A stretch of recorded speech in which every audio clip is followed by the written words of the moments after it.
Assalamualaikum warahmatullahi wabarakatuh. Waalaikumsalam warahmatullahi wabarakatuh. Kami dari kelompok 3 ingin mempresentasikan hasil kerja kelompok kami yang berjudul Bahasa Itu Bermakna dan Bahasa Itu Arbitrer.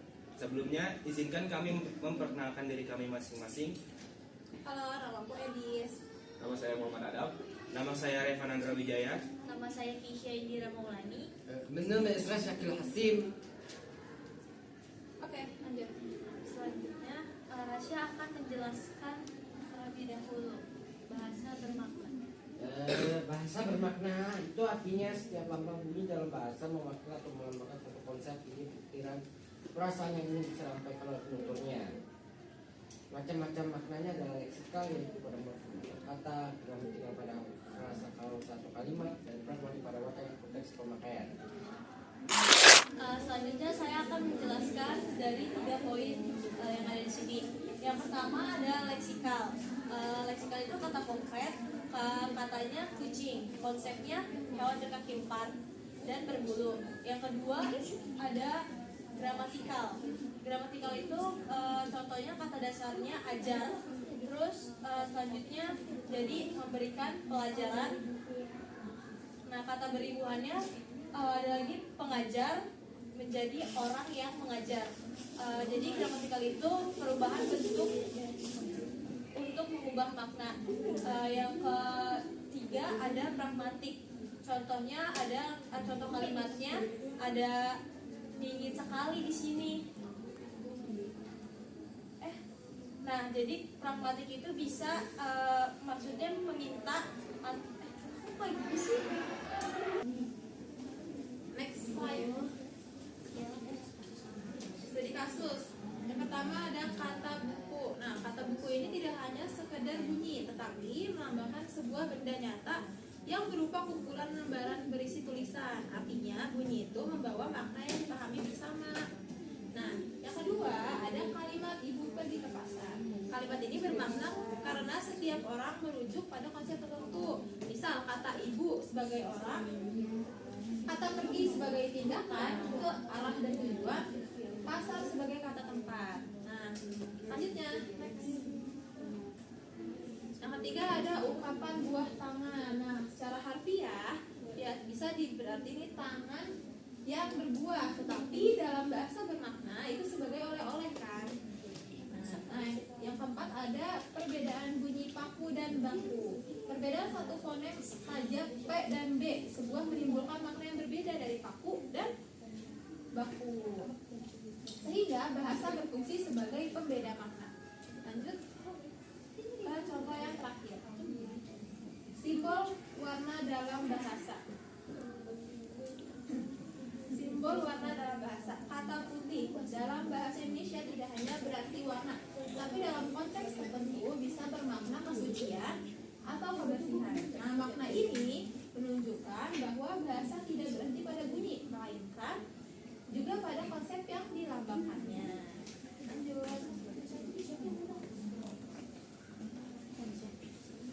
Lanjut, kemudian ada bahasa itu arbitrer. Bahasa arbitrer adalah sifat bahasa yang tidak memiliki hubungan wajib antara bunyi atau penanda dengan makna atau konsep atau petanda yang dilambangkannya. Artinya, suatu kata terbentuk secara sewenang-wenang, semaunya, sehingga kita tidak bisa menebak arti kata hanya dari bunyinya.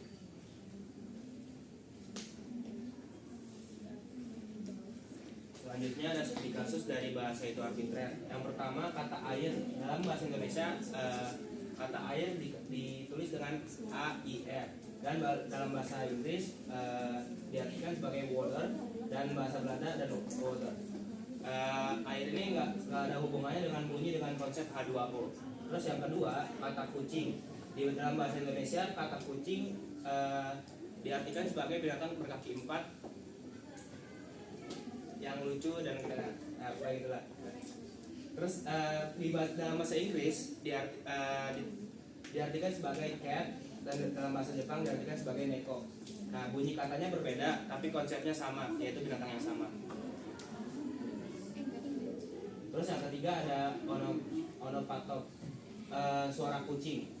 Yang dalam bahasa Indonesia kucing berbunyi yaitu meong, dalam bahasa Inggris bisa meow, dan dalam bahasa Jepang bisa nyan. Sama-sama tiruan bunyi, tetapi berbeda bentuknya. Terus ada suara ayam jantan. Dalam bahasa Indonesia kita mengetahui kalau ayam jantan berbunyi kukuruyuk, tetapi dalam bahasa Sunda ayam jantan berbunyi kong korok kok. Atau dalam bahasa Inggris juga berbunyi kok edol ya. Kok edol ya. Terus suaranya sama, tetapi representasinya berbeda. Dan yang terakhir, studi kasus yang terakhir, istilah teknologi baru. Laptop, serapan dalam bahasa Inggris. Jepang menyebut pasokan atau personel komputer. Indonesia tetap pakai laptop atau komputer. Nah, itu arbitrer karena setiap bahasa bebas menentukan lambangnya.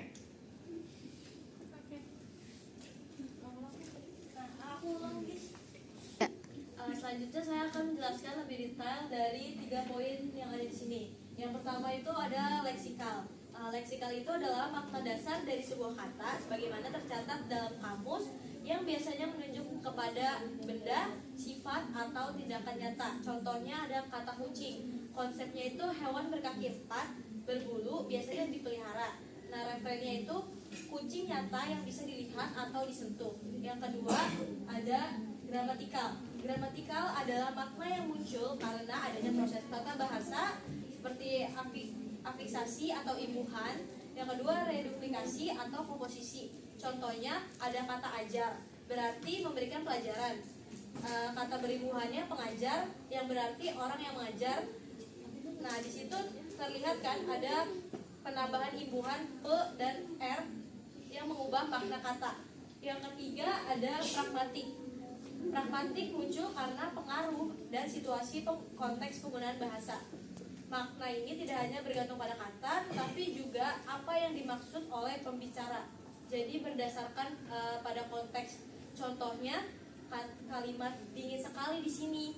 Nah, kalau makna pragmatiknya itu bisa bermaksud untuk menyuruh orang menutup jendela agar tidak panas atau menyalakan pemanas.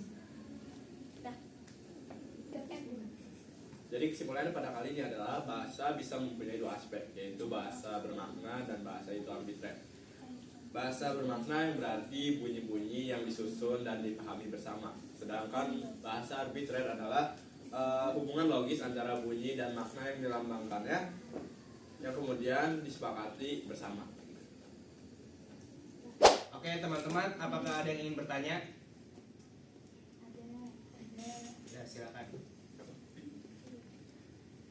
Perkenalkan, nama saya Salvatria Aprilia dengan NIM 12106251111. Saya ingin bertanya, apakah perbedaan pragmatik bahasa sebagai sistem dan pragmatik bahasa sebagai lambang? Terima kasih. Baik Safa, untuk pertanyaan Safa kita tampung dulu. Yang lain ada yang ingin bertanya? Perkenalkan, nama saya Dita Aini dengan NIM 121062500. Pertanyaannya, apa perbedaan antara makna leksikal dan makna gramatikal dalam bahasa? Baik, terus pertanyaan selanjutnya, pertanyaan terakhir.